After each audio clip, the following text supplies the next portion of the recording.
Hi guys, it's PJot from the VSN modding team, and I am first time in my F4B Phantom 2 cockpit and want to show you a little bit what it's all about. We'll start at the right side and we'll take a look at all those nice panels we've got here. A lot of them are not functional, but the cockpit lights panel is functional with one switch. The other switches will come later, but this one is functional already.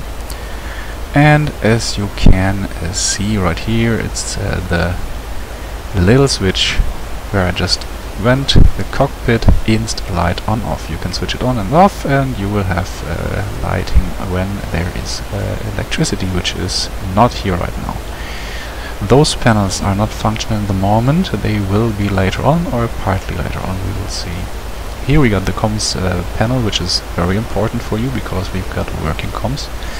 And there you can switch the megahertz for the radios. 100 megahertz dial, 10 megahertz dial, 1 megahertz dial, 0.1 megahertz dial, and 0.01 megahertz dial.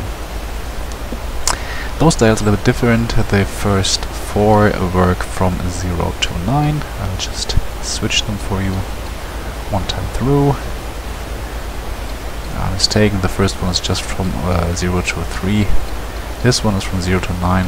This one is from 0 to 9.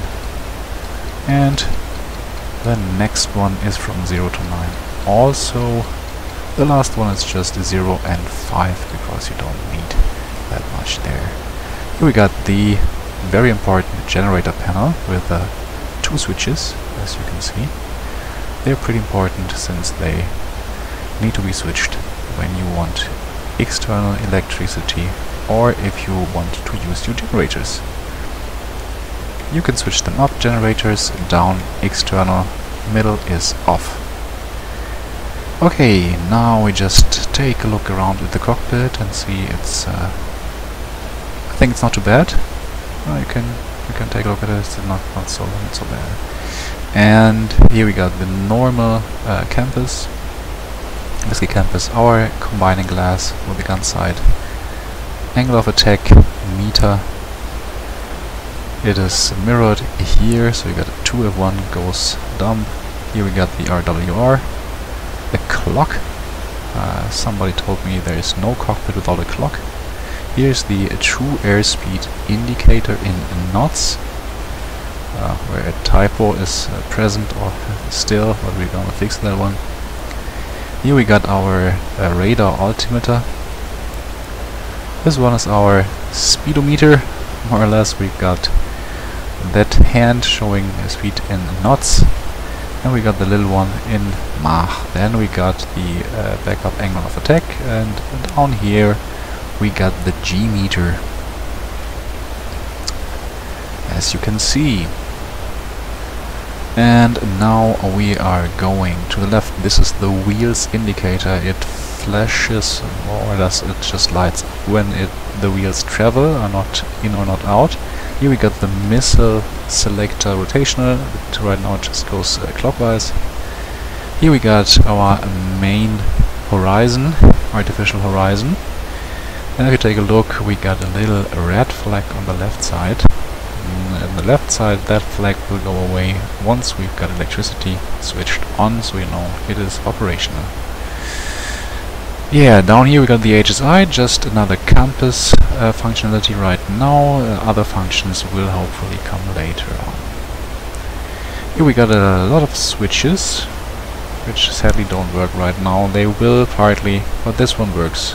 You will need to switch this one in the up position if you have a center line gun pod and want to use it. Just switch that up and the gun is functional.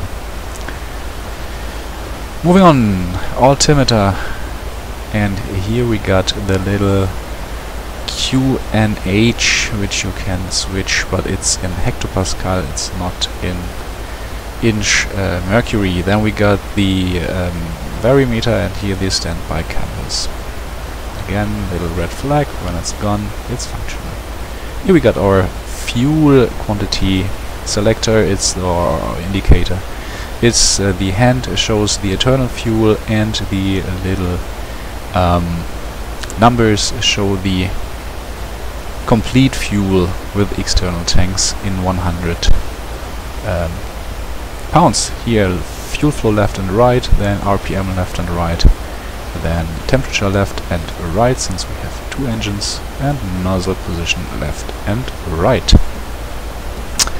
Moving on, we will go to our main radar screen, which is right in front of us, pretty handy. We got a gun sight mode switch, which can switch between 5 positions. Positions off, standby, caged, air to ground, and air to air switches. Clockwise and counterclockwise, depending what button you press. Standby is normal standby mode, caged is a caged mode, air to ground is a manual mode where you can set the depression manually with this little depression knob, gun sight depression rotation. You can set it from 0 to whatever you like, it's in milliradians. Right now you won't see it because we have no electricity, so the gun sight is not visual. The air-to-air mode is an automatic mode which kind of tries to calculate lead for a given distance. So you can take that one if you want to go and show off your air-to-air gunnery. Alright, moving on. Where do we go next? Big lever handle. As you see, canopy lever open close. Just push it once, it goes down, closes the canopy, push it up, and it opens the canopy. Pretty easy. Now we go to this one, hook up down. I think it's clear what that one does. It lowers and raises the hook. This one is for the gear. We don't want to mess with that one because then we will rely on our stomach. Here, jettison selected stations. You can select the station. With the station selector, push this button and the selected station will get jettisoned. Alright, now I need to have my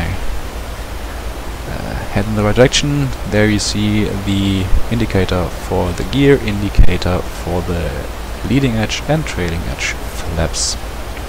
This one is pretty important. It's the trim indicator. You see nose up trim, nose down trim. You can take a look here if you don't know how you trimmed the plane, because you can get problems. Here we got a combination light switch. That is not 100% correct in reality. It just is like it is. Up position, all lights are off. Middle position, we've got landing lights, and we've got the strobe lights and the position lights, and full down is taxiing lights and all the other lights and formation lights as well, if formation lights are chosen. The weapon selector, rotation on the dog bone selector, since it looks like a dog bone. Here we got the possibility to choose between weapons. It's got first one is a pairs, which is for cluster ammunition. Next one is ripple bombs, which will ripple bombs, obviously. The next one is pairs, so it will then drop bombs in pairs, which we will see right now. If I kind of push on it, yeah, I need to push that one as well. That's right. So there we got the single bomb drop, and we got the rocket dispensers, which you need to choose when you want to fire rockets. So we're going back to that one. Now back to the other side of the dog bone. Station selector. First one is off, no station selected. Outboard wing station selected. Pretty easy. Inboard wing station, centerline station, and all stations. All stations will only work if you have on all stations the same ammunition. Bombs, clusters, or rockets. If you got something mixed, it will not work. So please don't use it that way. Moving on to the left side. That back panel is not working. Here is not working. This switch is pretty important. It's the air-to-air refueling probe switch or air-to-air refueling door switch. If you lift it up and it's in the up position, you will extend the probe or open the door. If it's down, it's the opposite. Now the boost pump for the fuel boost pumps, left fuel boost pump, right boost pump, those need to be in the down position for normal when you want to start the plane. Here we got the autopilot switches. AFCS is for attitude hold, as the name implies. and the other one is for altitude hold. Altitude hold is still work in progress. Attitude hold is pretty good already. Those three will be included in the next patch or next update. There you can switch off your stability augmentation systems for your roll and pitch axes if you want to fly very interesting behaving plane. Rudder trim will be later on, it's not functional at the moment. And now we come to two which are very important. It's the engine master switch for the left engine and the engine master switch for the right engine. If you want to start your engines, those need to be in the up position. I think that is clear. Here's the engine starter switch with the right and neutral and left position, which is obviously left, neutral and right. This is the neutral position. You want to have that one when you get the electricity and the ram air. And here we have the flaps lever. You can click on that one as well and move the flaps from the up position to the half position and to the down position, and vice versa. Did we forget anything? I don't know. We'll just have a look around, and we see that I think we've been talked through everything that needs to be talked here. And now we'll take a look at the comms menu and want to get a little bit electricity. So we'll just switch that one on and wait for the information that it's done. So he understood what we wanted, and now we've got electricity. So it's time to switch those two switches to the external position. First one. And second one. You see when the first one is on, you already see the lamps going on, warning indicator on the right side, and you could switch the instrument lighting. You would see, if the sun isn't shining, that you've got a nice red instrument lighting here, which really helps when flying in the dark. But today the sun is shining, so we don't need it, we can switch it off. Alrighty, and next up we just need air as well, so we're going to get some ground pressure air. Got us, and we've got the pressurized air, so it's going to get a little bit louder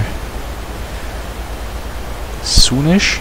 The thing is, we don't need to really apply the air, we just need to connect the air right now, because we got a little glitch, and so you can apply ground air, but you don't have to. If you choose to apply ground air, you need to do it twice, otherwise you get problems, because the crew chief will not disconnect the ground air. Switch those two to the normal position and switch both of those master switches to the on position. Now switch the engine starter switch either to the left or to the right. I just chose the left one first because, well, why not left one first? So you see RPM is rising, temperature is rising as well, and fuel flow is rising, so it seems to work properly. We'll wait until the RPM reached 70%, which is idle.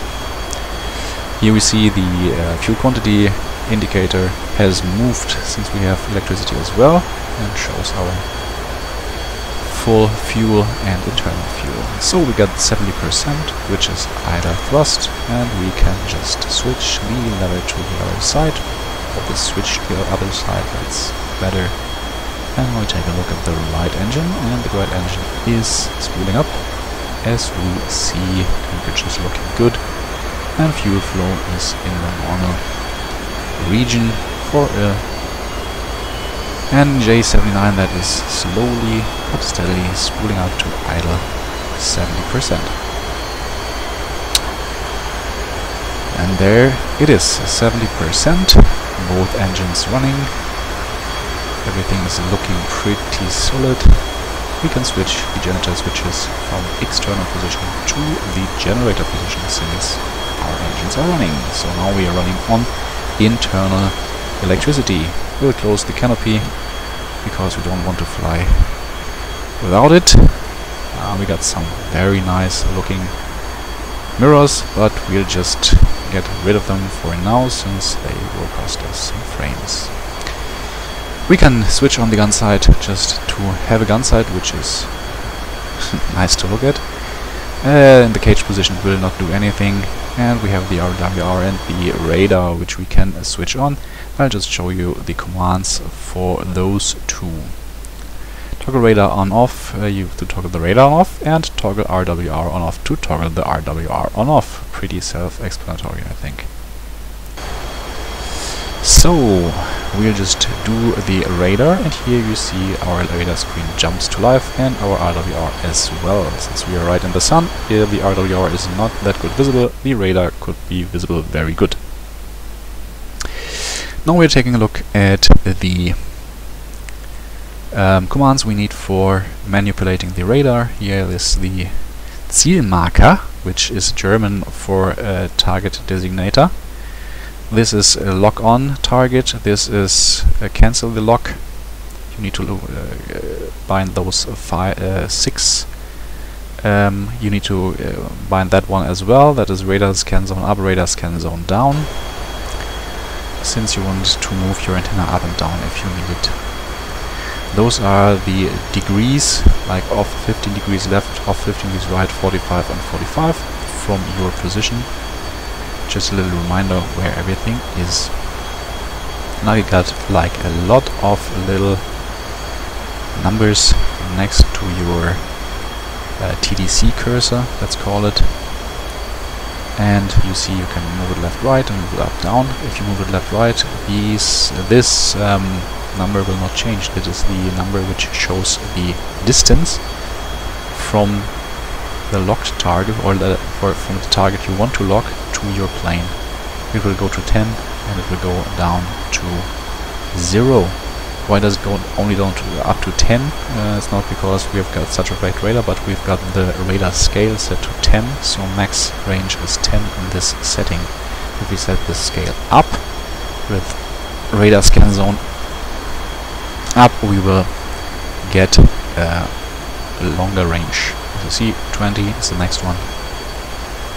The next one is 40, and the next one is 80 nautical miles. So you got there the max range, and then you see on the top the number is going up, and it goes until 55. Why does it go until 55 and not until 80 when max range is 80? Easy, because the max range to see a target is 80, and the max range to lock a target is 55. There is no use to slew it further up if you can't lock a target there. The one on the right is the antenna elevation indicator. It tells you if the antenna is slewed up or slewed down. But now it's at a level with the plane. You can of course slew it up, and you can slew it down to search lower or higher than your plane. You have a certain thickness of radar beam, but in those older birds you need to really manipulate that as well. And if you see here, you can slew it up to plus 20 degrees, and you can slew it down to minus 38 degrees to scan around the whole sky, but a lot of sky in front of you for enemies or any planes that are there. Alright, here you see the gun sight, here you see our gun sight, which is switched to air to ground manual, and you can use the depression, the reticle depression knob, to move it up and down. 20 degrees is good for rockets, at least for my liking. Maybe a little bit more, maybe you can use 30 as well, it depends how you take the target. I would use 10 to 15 for guns, that seems to be for me a good value, and for bombing, especially slick bombs, you should use normally more than 80. It all depends on your speed and your dive angle. The steeper you dive, less mils you need. If you are diving not so steep but more shallow, you will need more, and for high drag bombs you will need even more.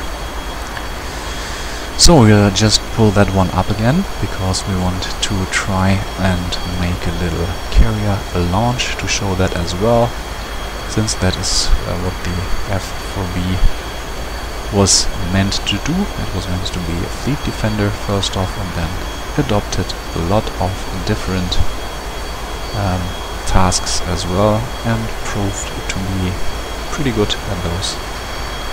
So it would be pretty interesting to have no frequency tuned as well. We'll just tune into the frequency of the carrier, which I set in the mission editor to 125.7, and you need to use the push to talk radio 1 button to get the radio comms menu and talk on set frequency you just tuned with those knobs. You see, I just did it, and there you can use it, but since we have nothing to say to our carrier, it doesn't show anything. So if we are in approach, it would show our approach possibilities. Alrighty, let's take a look at the warning panel. You see a lot of warnings still active, so we might have to do something. Those two are pretty important. They show that the left wing and the right wing are UL. What means UL? Unlocked. So somebody unlocked them to get them up to park our plane better and to not use that much space. And there you see the auxiliary air and auxiliary electricity. To get the wingtips up, it's Flügeleinklappen in Germany. In English, it will be wingtips up, wingtips down. We'll just take a look. You don't see them right here, it's on the right side. You see them coming down. They're coming down, so everything is great. Once they stop moving, they should be down, and the messages are gone. Everything is good to go. Alright, we still got the auxiliary air and the auxiliary electricity on, so we need to disconnect both, because otherwise the cruise ship won't like us anymore. First one, and you can see there he said it's off, and magically our indicator says it's off. Next one, we're going to the ram air, or the air, ground air, requesting. He understood our request, and it's gone. So now we got no more strings attached to our plane. That's just crazy. Makes no sense at all. But we just are free to go our ways and start our journey. Here's again the missile selector, and you can see when we got missiles loaded, air-to-air missiles, they will show up in green, and there's a green light for the all position. If there are no missiles loaded, we will see no green light. So we got fuselage, right front, right wing, then we got air-to-air, air-to-ground weaponry, right fuselage back is green. Here we see where everything is, and again we just switch we switch clockwise and take a look where everything is.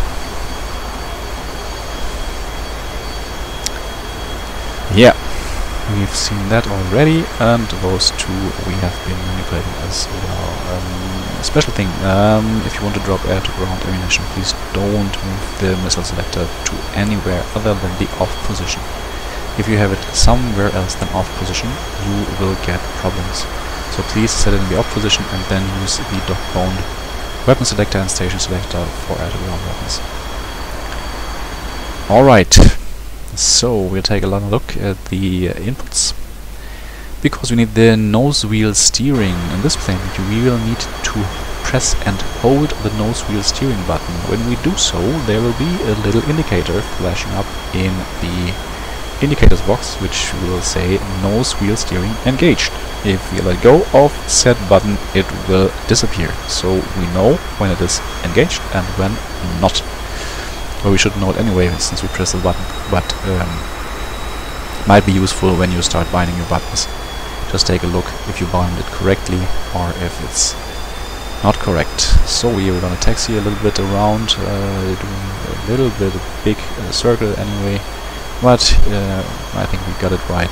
Please keep in mind that on the supercarrier you will need to cross the black blast walls, or however those walls that are kind of disappear in the deck and want to shield the crew from your exhausts.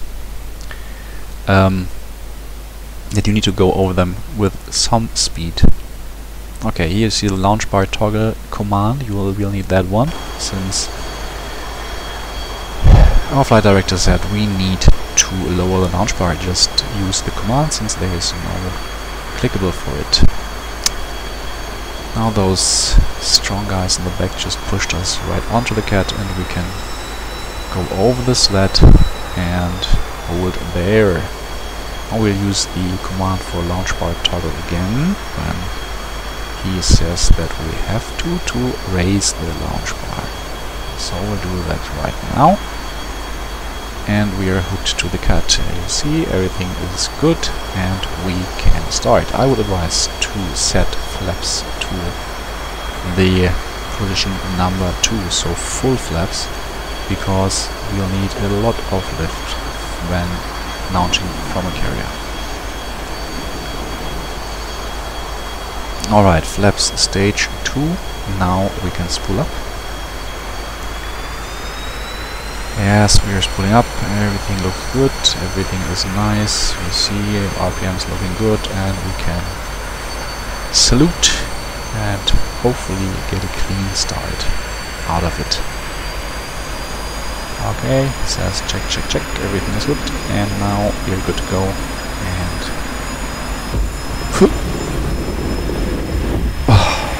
we got it. We're flying, and now don't touch the water. Raise that gear before you reach 250, and raise the flaps to stage 1 when you passed 250. When you pass 250 and the flaps are still out, you might get into problems, because the flaps might get damaged and you might not be able to retract them properly. Same goes for the gear. So keep in mind to really raise the gear once you start. And now there's a nice picture from our plane and the carrier. There it is. Now we're just gonna go fly past it and just see what it is all about. But I think we got a good look in the cockpit and what everything does and how it is operated. And let's try not to fall into the water. That would be pretty wet, I guess. So we need to get some altitude again, and then we might just try a carrier landing, but that will be something for a different video. Thanks for watching. See you. Have a nice day or evening or morning, and enjoy our VSN F4B mod, since it's for free and standalone. By the way, it's the first standalone mod that we made.